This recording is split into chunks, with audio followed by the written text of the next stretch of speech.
Click the bell icon to get latest videos from Ekeeda.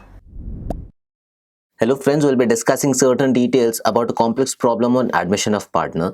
Let's jot down quickly with the illustration and let's go ahead with the illustration further by solving it.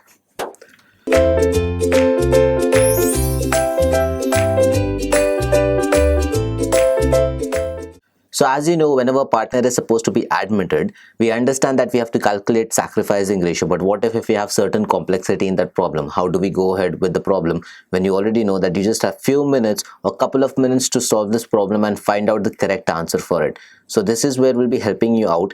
We'll solve in one illustration here and we'll understand how to go through this kind of complex problems so that a continuous practice for these things will make things better for you while your exams are on. So we have liabilities and asset sides mentioned here in this question. We have A and B, two partners as mentioned in the question here, who share profit and losses in the ratio of 3:2. They have given the liability and asset side. Let's highlight them. Capital of A and B being 45,000 each. Trade payables being 20,000 each. Sundry fixed assets have been mentioned on the asset side, the total amounting to 60,000. Inventories is for 30,000 here and bank is for 20,000 as mentioned. So the balance sheet total is 1,10,000. Now there are certain adjustments which are a part of this question. Let's jot down those adjustments and then we'll figure out the calculation of it. So the adjustment entries have been mentioned on 1st of January 2012. C was admitted as a 1/3 partner to build up the base capital or capital base to 1,35,000, which was currently 90,000.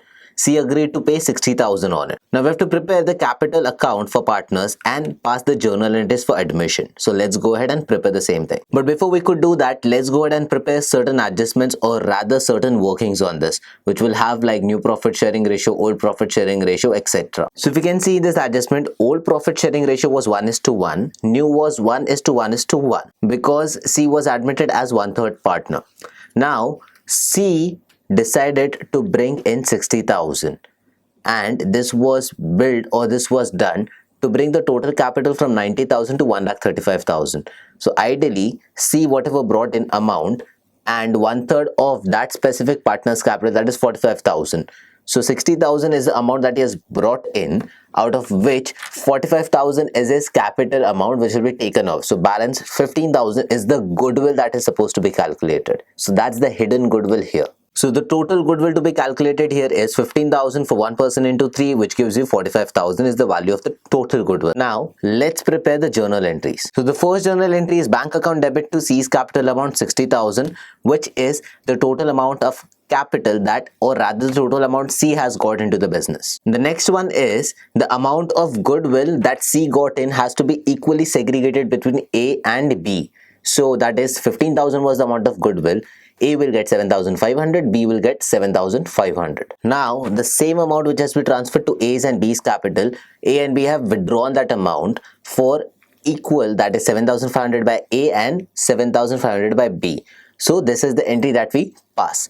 Now here we close the journal entries and then we'll pass up the partner's capital account. If we prepare the partner's capital here, we'll first transfer the initial balance of the balance sheet and then we'll go ahead with the other journal entries that we have passed earlier. So we have initially mentioned on the credit side of partner's capital 45,000 for A, 45,000 for B.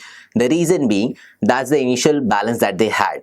The next entry refers to the first journal entry that we passed, the C's partner capital account. That means C got in certain amount, so debit what comes in, bank account debit to partner's capital account credit. So here that's the same entry that we have passed. Now if you remember the next entry, there was a goodwill that was supposed to be adjusted and that is C's account debit to A account to B account, which will be the same effect that will be given here. So on the debit side of partner's capital 15,000 will be debited and on the credit side it will be mentioned as A and B credit side 7,500 each. So we've maintained that thing. On the debit side we have maintained 15,000 and on the credit side we have mentioned as 7,500 between A and B each.